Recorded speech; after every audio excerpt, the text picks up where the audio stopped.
The morning sun was bright over the peaceful suburban street, where golden leaves drifted lazily down the quiet lanes, landing softly near expensive driveways lined with polished cars. Amelia Grant, a successful millionaire known for her sharp business mind and cold independence, adjusted her designer sunglasses as she stepped out of her sleek black car, her mind full of meetings, deadlines, and the constant noise of her fast-moving empire. She had built her fortune from nothing after her husband passed away, raising her little boy, Liam, all alone.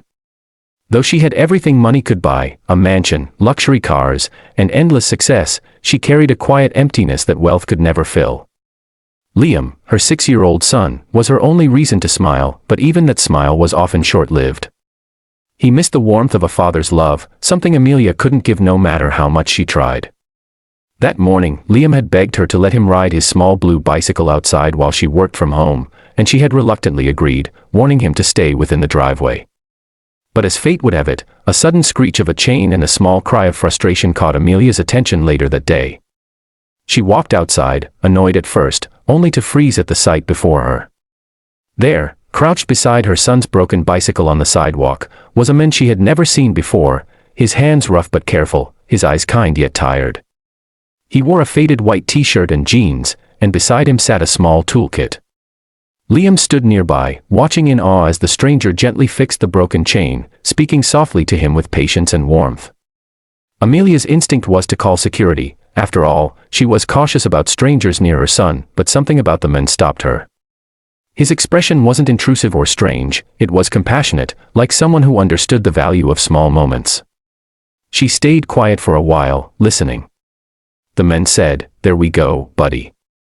Sometimes things break, but that doesn't mean they're useless. You just need someone to care enough to fix them." Those words pierced through Amelia's heart unexpectedly.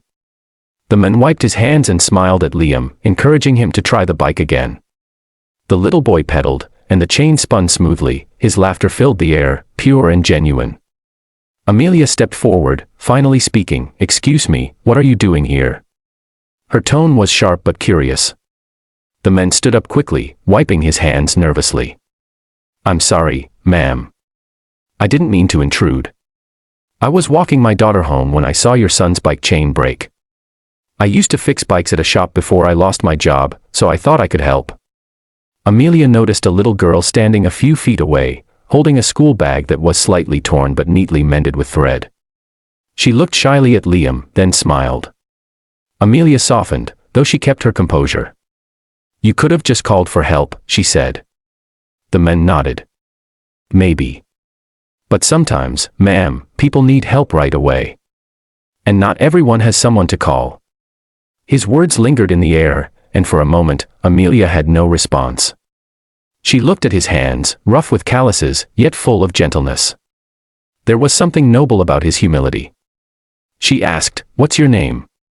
He replied quietly, "Ethan Cole." She asked what he did now, and his eyes fell. "I do small repair work here and there. After my wife passed, I've been raising my daughter alone. Things haven't been easy, but we're trying." Amelia felt a strange pull in her chest, a mirror of her own pain. For the first time, she saw herself not as the powerful woman people feared, but as a lonely mother who also understood loss. Liam ran up to Ethan and said, "Thank you, sir. You fixed my bike." Ethan smiled, kneeling to the boy's level. "Just keep riding, little man.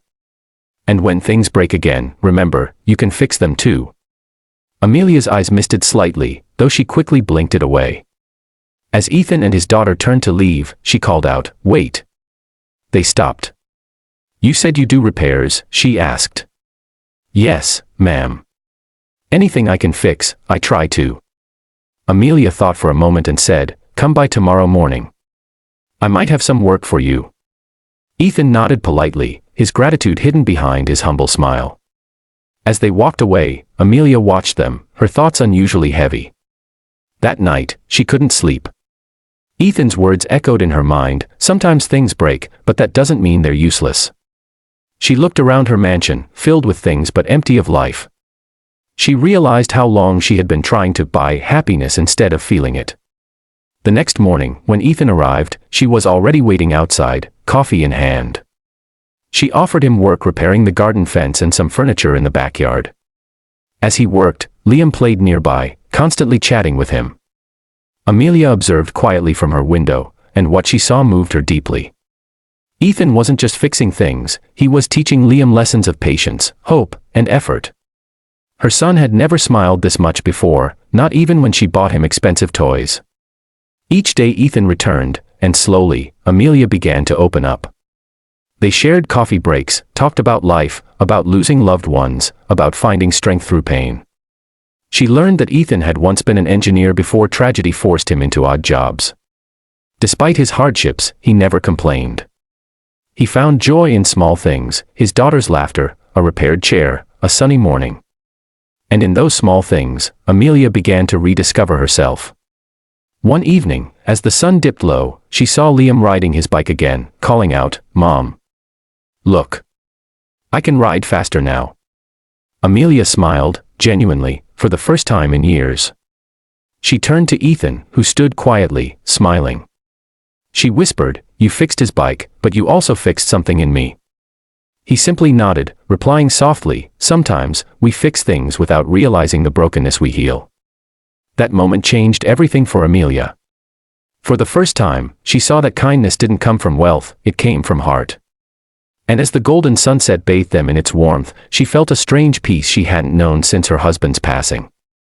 A single father and a millionaire mother, two broken souls, slowly learning to heal through the innocence of their children and the power of compassion. As Chapter 1 closes, viewers are left with one message echoing deeply: in a world full of riches, it's not money that makes life whole, it's empathy, love, and the courage to care. If you believe that small acts of kindness can change lives, don't forget to subscribe, because Chapter 2 will touch your heart even more deeply and remind you that sometimes, strangers are sent into our lives not by chance, but by purpose.